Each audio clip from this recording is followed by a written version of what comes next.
మహిళలకు ఉచితంగా బస్సు ప్రయాణం ఏర్పాటు చేయడం మీకు ఎలా అనిపిస్తుంది? చాలా ఆనందంగా ఉంది. ఇంతమంది వెళ్తున్నాం కాబట్టి చాలా ఎక్కువ డబ్బులు అవుతాయి.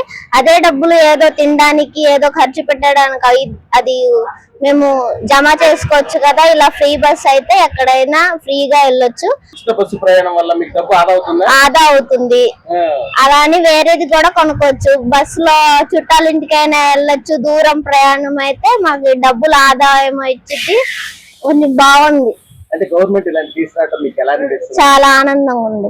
మీరు బస్సుకి వెళ్తారా ఆటోకి వెళ్తారా? బస్కి మొన్నటిదాకా అయితే ఆటోకి బస్కి అని వెళ్ళేవారు. ఎంత పడేది డబ్బులు? 100 రూపాయలు అండి.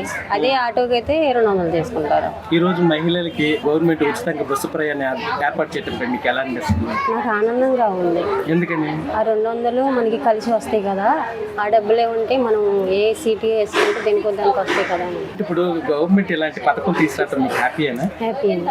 ఎందుకంటే డబ్బులు మన డబ్బులు పెట్టుకుని మనం వెళ్తున్నాం. ఇప్పుడు అలా కాదు కదండి, ఉచితంగా వెళ్ళట్లేదు. అలా ఇప్పుడు చంద్రబాబు నాయుడు గారు మీకు టికెట్ వేసి ఇవ్వటంపై మీకు ఎలాగా ఉంది? ఆనందంగా ఉందండి. ఏదైనా టికెట్ మీకు ఎలా అనిపిస్తుంది?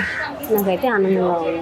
ఉచిత బస్సు ప్రయాణం శ్రీశక్తి పథకం ఈ గవర్నమెంట్ తీసుకురావటంపై మీకు ఎలా అనిపిస్తుంది? సంతోషంగా ఉందండి. అంటే లేడీస్ అందరూ జాబులు చేయాలన్నా, వ్యాపారాల్లో చేసేవాళ్ళైనా, ఏదైనా ముఠా పనికి వెళ్ళే వాళ్ళు అందరికీ కొంచెం వాళ్ళకి బాగుంటుంది. అంటే మామూలుగా ఇప్పుడు ఛార్జీలు పెట్టుకుని మనం వెళ్ళే కన్నా ఇది మాకు ఫ్రీగా బస్సు పెట్టారు కాబట్టి సంతోషంగా ఉంది, ఆనందంగా ఉంది. అంటే చాలా మంది అంటున్నారు ఉచిత బస్సు ప్రయాణం వల్ల చాలా ఇబ్బంది పడతారు, ఆర్టీసీకి నష్టం వస్తుంది. అదేం లేదు. మహిళలకి బాగుంటుంది. మహిళలు బాగుంటుందండి అని మేము లోకేష్ గారికి, చంద్రబాబు నాయుడు గారికి, పవన్ కళ్యాణ్ గారికి ధన్యవాదాలు చెప్తున్నాం. ఫ్రీ బస్ పెట్టినందుకు ఇచ్చారు, అయ్యి సంతోషమే. మేము అది కూడా సంతోషం పడుతున్నాం, ఇది సంతోషమే.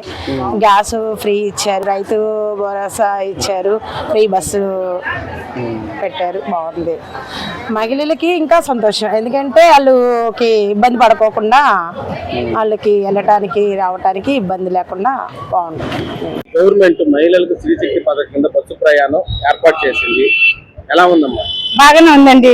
నేను పనికి వెళ్తాను, 10,000 రూపాయలు జీతం తెచ్చుకుంటాను. దాంతో నాకు 2,000 సేవ్ అయినట్టుగా ఉంది.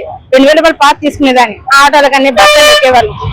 ఇప్పుడు మాకు కలిసి వచ్చేది కదా, అది మా ఇంట్లో ఏదో ఒక రకంగా ఉపయోగించుకోవడానికి బాగుంది. అంటే ఇంతకు ముందు ఎంత వచ్చేదమ్మా? 10,000 వచ్చేది నాకు జీతం.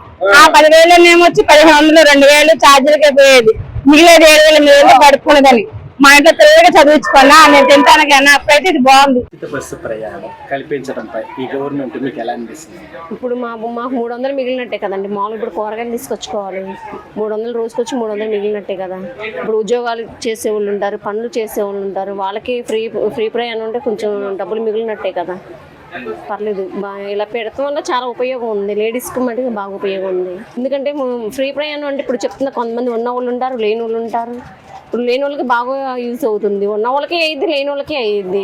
పర్లేదు, బాగుంది. ఇలాగా డబ్బులు సేవ్ అయినాయి కదా ఆడవాళ్ళకి. కాలేజీ స్టూడెంట్లు ఉంటారు, పనులకు వెళ్ళే వాళ్ళు ఉంటారు, ఇప్పుడు చిరు వ్యాపారస్తులు ఉంటారు, మరి వారందరికీ డబ్బులు మిగిలినట్టే కదా.